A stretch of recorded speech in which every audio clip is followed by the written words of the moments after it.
She rejected him for being poor, unaware he would one day decide her future. Lena Morrison thought she knew exactly what success looked like. And it didn't look like Caleb Wright. Years later, she would walk into a boardroom needing just one investor to save everything she had built. And she never expected to see him sitting across the table. Lena Morrison had always been practical. She didn't believe in waiting. She believed in momentum. At 28, she worked long hours, dreamed big dreams, and measured people by trajectory. Her apartment was modest but carefully curated. Books on business strategy lined one shelf, framed quotes about ambition decorated the walls. Everything she owned pointed forward, toward a version of herself she was racing to become. She had grown up watching her parents struggle, watching dreams deferred until they became dreams abandoned. She'd promised herself a different path, one where decisions were made strategically, where emotions didn't cloud judgment, where progress was constant and measurable. Caleb didn't fit that vision. He was thoughtful, the kind of person who paused before answering questions, who listened more than he spoke. He worked freelance, piecing together projects that mattered to him even when they didn't pay well. His apartment was smaller than hers, filled with books he'd read multiple times and technical equipment for projects that might never generate income. He talked about ideas, about ethics in technology, about building things that would matter in 20 years, about long-term impact, with the kind of conviction that suggested he'd already accepted the cost of patience. Lena wanted results. No. She respected his values in theory, the way you respect someone's decision to become a poet or a park ranger. Admirable but impractical. She needed a partner who could match her pace, someone climbing the same mountain at the same speed. Caleb seemed content to wander through the foothills, stopping to examine interesting stones while she sprinted toward the summit. It wasn't that she didn't care about him. She did. But caring wasn't enough when their definitions of progress were so fundamentally different. Lena had learned early that sentiment couldn't pay rent, couldn't open doors, couldn't transform potential into reality. Caleb understood fire differently. He believed it should burn steady, not fast. The cafe was quiet when she told him. It was a Thursday afternoon, the kind of unremarkable day that felt appropriate for an ending. The space between them at the small table seemed wider than usual, though neither had moved their chairs. Lena had rehearsed this conversation 3 times in her mind, trying different phrasings, testing which words would sound kindest. She had chosen this cafe deliberately, public enough to keep things civil, familiar enough to not feel cold. The afternoon light streamed through tall windows, casting long shadows across their table. "You're a good man," Lena said carefully, meeting his eyes because she owed him that honesty. "But love isn't enough." The words felt rehearsed because they were, but she meant them. Caleb was good, patient, thoughtful, kind in ways that made her feel guilty for what she was about to do. But goodness didn't pay bills. Kindness didn't build the future she wanted. Caleb nodded slowly, his expression unreadable in the way that only truly calm people can achieve. There was no anger flickering beneath his features, no hurt rushing to the surface to demand acknowledgement. "I know," he replied simply. She felt relieved, though the feeling came with a thin edge of something else, confusion perhaps, or the faint sting of wounded pride. She'd expected more resistance, more questions. Some part of her had prepared for him to fight for them, to present arguments about why she was wrong, why they could make it work. No drama. No begging. Just acceptance. He finished his coffee in silence while she explained herself anyway, filling the quiet with reasons he hadn't asked for. She talked about timelines and compatibility, about needing someone who shared her urgency, about how much she respected him but how respect wasn't the same as partnership. He nodded occasionally, acknowledging her words without challenging them. When she finally stopped talking, he smiled at her, not bitterly but with genuine warmth that made her chest ache with unexpected guilt. "I hope you find everything you're looking for," Caleb said, and she believed he meant it. What Lena didn't notice was how easily Caleb let go, how his lack of desperation suggested not indifference but understanding. He didn't fight because he knew something she didn't yet, that you can't convince someone to value what they're not ready to see. Because people who understand time don't panic. They simply continue building, knowing that foundations take longer than frameworks, that depth develops in the dark before it ever shows at the surface. Caleb had learned patience from failure, from watching ideas mature slowly, from understanding that the most important growth happens invisibly. He wished her well because he genuinely did. And because he knew that some lessons can only be learned forward, through experience rather than explanation. Life moved quickly for Lena. Promotions arrived with satisfying regularity, junior manager to senior manager to director within 3 years. Her network expanded like a carefully tended garden. Coffee meetings with executives, conference appearances, strategic friendships that felt both genuine and useful. She spoke on panels about innovation and disruption, her name appearing in industry newsletters alongside people she'd once only admired from a distance. She dated occasionally, other ambitious professionals who understood her drive, who didn't require explanations for late nights at the office or weekend work sessions. Nothing stuck, but that felt fine. She was building something, and building required focus. Visibility became its own currency, and she spent it wisely. Caleb disappeared.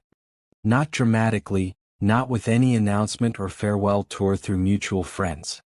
He simply receded from the spaces they'd once shared, his absence so gradual that Lena didn't notice the moment he was completely gone. His social media accounts went dormant. No posts, no updates, no digital breadcrumbs to follow. She checked once, maybe twice, in the first year after their conversation at the cafe.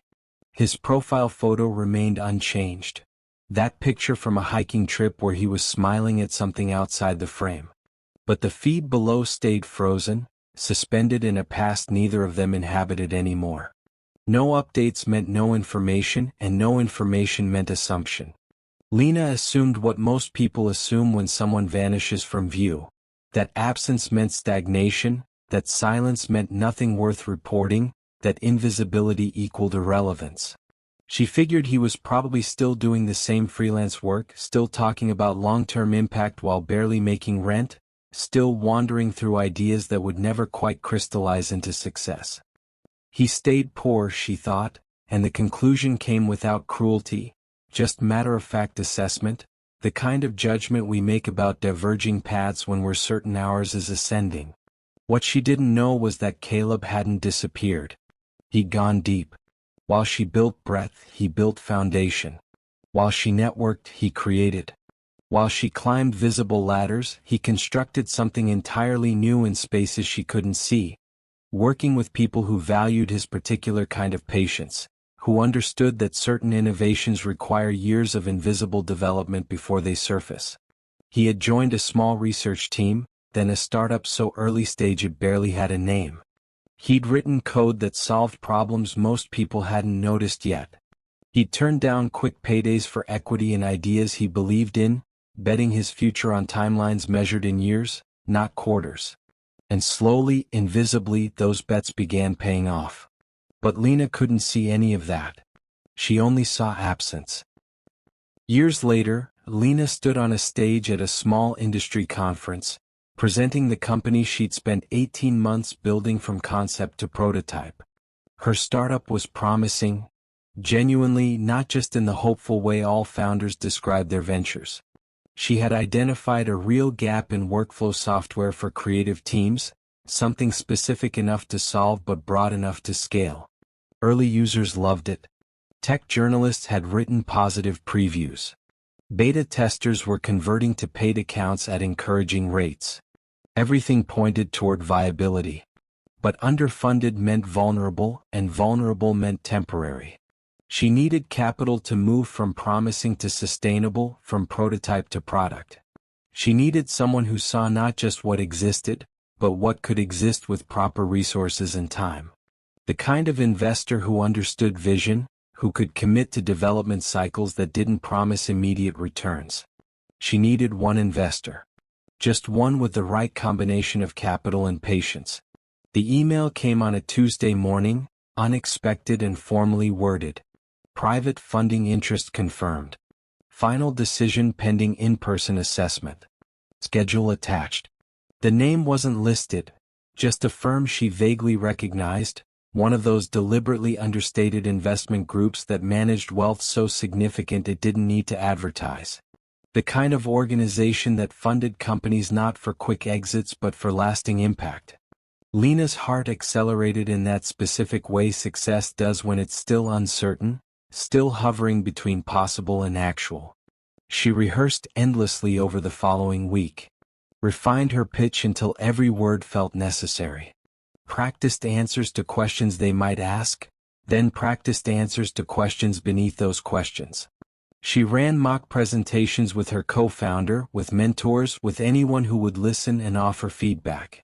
She understood that opportunities like this rarely appeared twice, that this meeting could be the inflection point between years of struggle and the kind of support that transforms potential into permanence. This meeting would define everything. If you're still watching, you understand something rare. These stories aren't fast.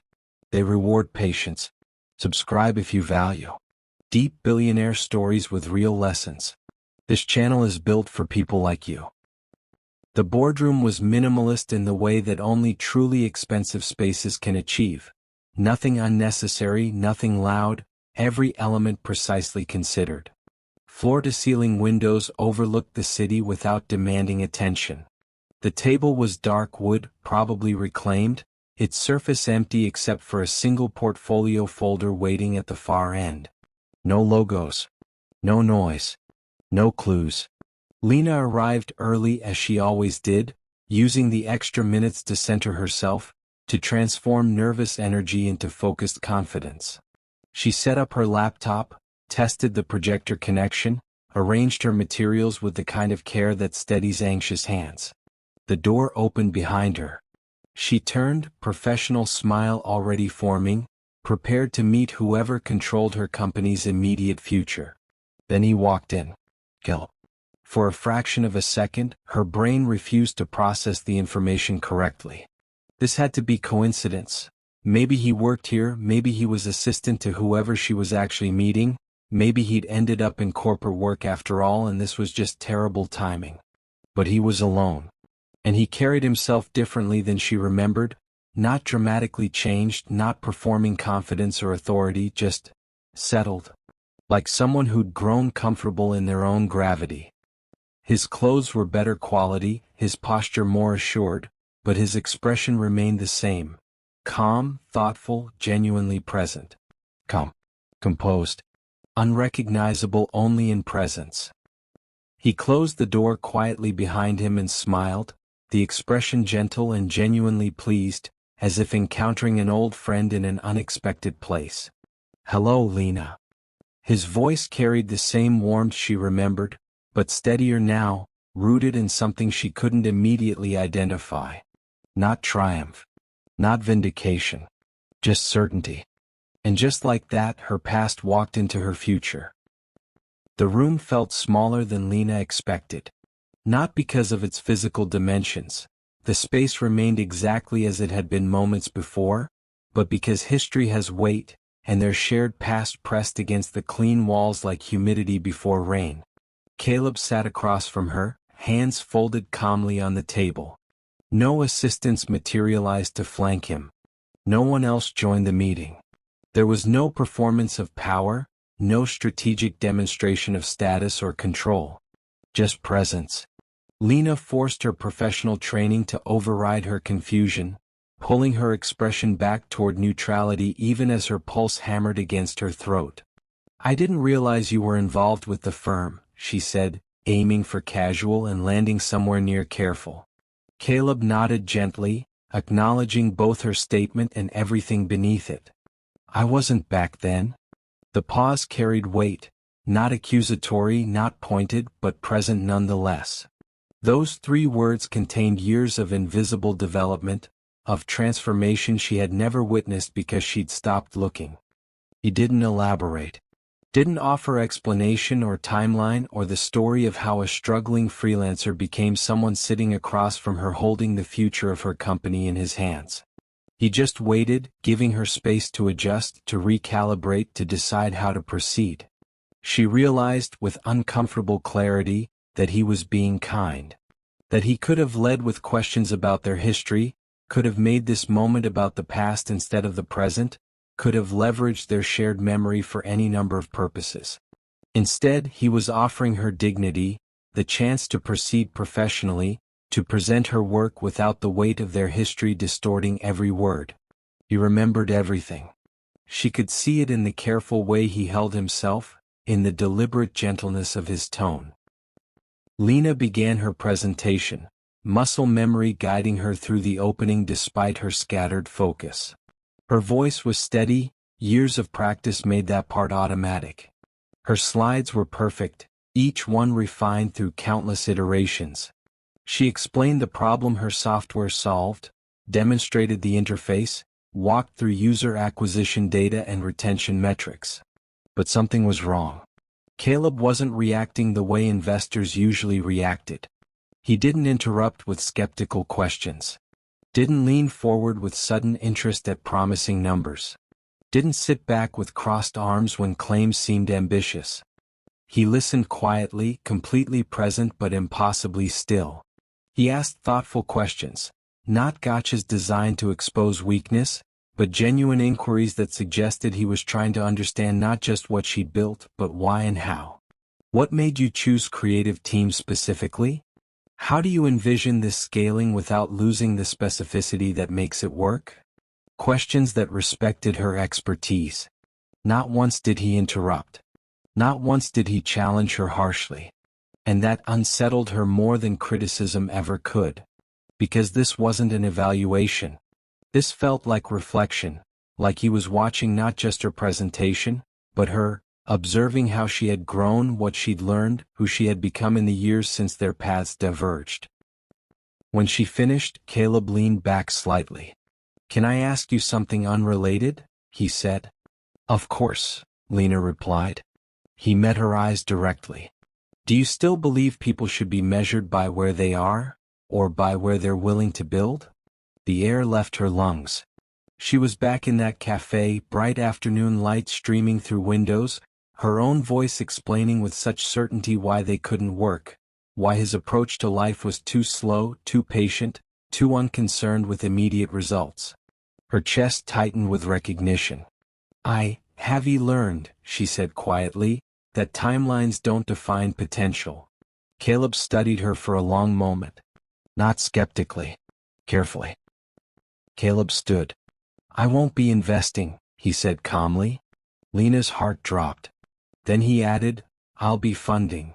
She froze. "There's a difference," he continued. "Investors expect returns. I support foundations." He slid a folder across the table. Full funding, more than she had asked for. Long-term support. No controlling stake. Lena's hands trembled as she opened the folder. "Why?" she asked, voice breaking slightly. "After everything, why would you help me?" Caleb smiled softly. "Because I remember who you were. And I see who you're becoming." There was no victory in his tone. Only clarity. After the meeting, Lena sat alone in her car. Not celebrating. Reflecting. She realized something uncomfortable. Caleb hadn't helped her because she deserved it. He helped her because he had grown beyond resentment. And that truth humbled her more than rejection ever could. Lena's company succeeded. Slowly. Steadily. She changed how she evaluated people. Less urgency, more depth. Caleb remained distant, supportive but never close. Some connections aren't meant to return. They're meant to teach. Caleb never told anyone their story. He didn't need to. He believed power wasn't proven by withholding, but by choosing what kind of person you become after you're underestimated. Unaware the man she rejected would one day fund her future, Lena learned a lesson success alone can't teach. People don't grow at the same pace. But time always remembers how you treated them. If you stayed until the end, you value depth over drama. Subscribe if you believe the strongest stories aren't about revenge. They're about growth. New stories like this every day.